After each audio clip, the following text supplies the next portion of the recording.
why are we here in a catamaran? We are at the Driven Mastermind, Ralph Burns. Yeah.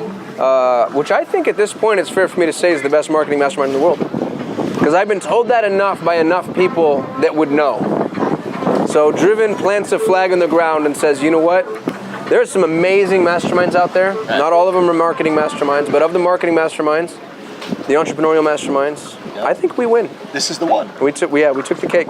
You know, I think the reason why it is one of the best, aside from the content, not to sound like a shill for the Driven Mastermind, but I guess we are coming across that way, is that we're doing the show from a catamaran. Yeah. And from a yacht. Yeah, a yachet. A yachet. Yeah, well, here's the thing though, is look at the people on the yachet. So like, as we're here, there goes Nathan and Sebastian of Blue Sense Digital. There's beautiful people everywhere. Look at these guys. I mean, you gotta get a shot of them. Yeah, one of the best agencies I've worked with. There we've got the Magglebees, who just did a massive exit. Yeah. Sitting around on a boat trying to figure out what they're doing next. All their money. Yeah. Yeah, they're just sitting on that money, thinking maybe they should buy a yachet. A yachet. Yeah.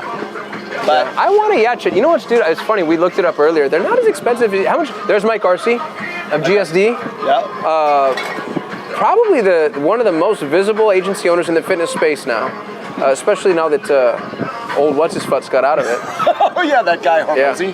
Yeah, Hormozy. Yeah. No, it's. I think this is an important point for anyone who has been listening to 500 plus episodes. We always talk about masterminds. Yeah, go surround yourself with people smarter than you. I am the poorest, dumbest person in this group.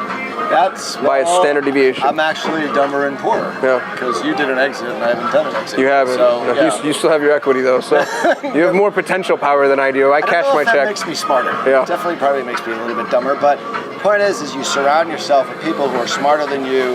You get out of your comfort zone, especially if you're, I'm a little bit of an introvert myself. Are you? Like, yeah, when I come to these things though, it gets me out of that shell. I was going to say, you don't strike me as that. Yeah. Well, we talk, we know each other. Right. And, I think we've known each other for quite some time now, but I think a lot of people are reluctant. I speak for the introverts out there. Yeah. Because a lot of people think that when you go to a mastermind, you go to a social group like this, with all these people that are hyper successful, it's intimidating. Right. Well, it is intimidating. It is intimidating. But it's supposed to be, yeah. But introverts are a little bit reluctant to join these types of groups. Right. When in fact it's probably the best thing they should do. Well, and not to shill our own, go join any What's that thing that you've been in forever? You talk about it all the time. Yeah. Well, it was BNI, which is Business Network International, which I started. That was a networking group. Yeah. That was super local business. Go do something like that. Yeah, just go do that. Dude, Perry's got a downstream mastermind for people under $1 million. It's called Ignite. You can only be in it for a year. You're not allowed to renew. Because if you haven't broken the $1 million mark, he doesn't want you in. You got to get over $1 million. Yeah. Steve Sims has a small downstream mastermind too, not small, but for people that are under $1 million gross. I think it's called Speakeasy. There's a bunch of them, man. There's just go find any community of people that are gonna hold you accountable, make you better, teach you things you don't know. Yeah. Just get in, and it can be small. Start your own. Start your own? Start your own. You could. Why wouldn't you do that? Yeah. Yeah. Another group but it shouldn't be a bunch of people like you. It should be a bunch of people not like you. That's the thing. Yeah. I think you get the best ideas from, maybe it was Elon Musk's first wife who said this. Yeah. It's merging two disparate ideas or industries into one, and that's when you have the real breakthrough. Right. As the old adage says, Henry Ford figured out the way to manufacture cars by going to the Armour sausage factory, by looking at how mass production was actually done. He said, hey, I could do the same thing, and completely transform the automotive industry, which at that point was incredibly fragmented. Yeah. It was like 300 auto manufacturers. Right. So he went there, actually just went on a whim. Well, Armour invited him there, and he said, wow, mass production. Each person doing a single thing on an assembly line, and it became Ford Motor Company, the Model T. And it came from hanging around with other people that aren't necessarily in your industry. And I think that's super important. One of the other things that I would mention, in a group that I've been a part of now for a while, I think this is the one that you were referring to, it's called Vistage. That's the one I was thinking of. Because Yeah. you said, bro, I've never heard you say a bad thing about Vistage. Like, you is always great. get something out of it. Vistage is great because... You've never invited me, though.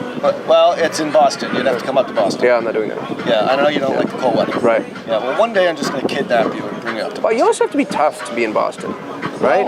Yeah, you get beat up a little bit. I'm soft. Yeah, the long hair. I'm squishy. Yeah, people would get turned off. Yeah. You gotta Or turned on, but the wrong way. well, the wrong way. Yeah. Yeah, if I'm the wrong Unsolicited gender, attention. Yeah. Yeah, it would be uncomfortable. Yeah. It would be so attractive to both sexes. I think it would just be uncomfortable. But the Vistage group that I belong to, there's a guy who runs a $400 million construction company. Yeah. And then there's another guy that has a HVAC equipment company, which is $250 million. And then there's a guy who sells cake supplies, and he's like $3 or $4 million. The point is we're all CEOs. We all get together. We cross-pollinate our ideas. We share our numbers. And I always come away with something that's super interesting and actionable after that. One of the things that's best about Vistage, and I think it's the same thing here at Driven, is that people hold you accountable. Yep. You know, you have weekly calls, right? You learn new skills, and I think just hanging around with people that, as Perry said yesterday or the day before, are kind of freaks. This is the island of misfit toys. Yes. If you look around Literally. and you look at everybody that's on stage, everybody who's a member, like, these are not normal humans. They're not. No. And some of them are actually deeply broken in a myriad of ways, but they know how to make money. Yeah. They do know how to make money. Right.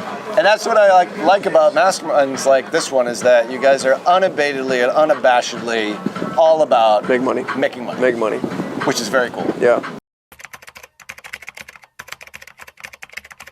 Time has come. If you're tired of being a solo combatant in the battle against the evil empire that is Google, if you're tired of being lied to, given tools that don't work and recommendations that put you at a disadvantage, if you're tired of desperately trying to claw your way back to where you used to be only to see yourself slip down again, I say we band together. I say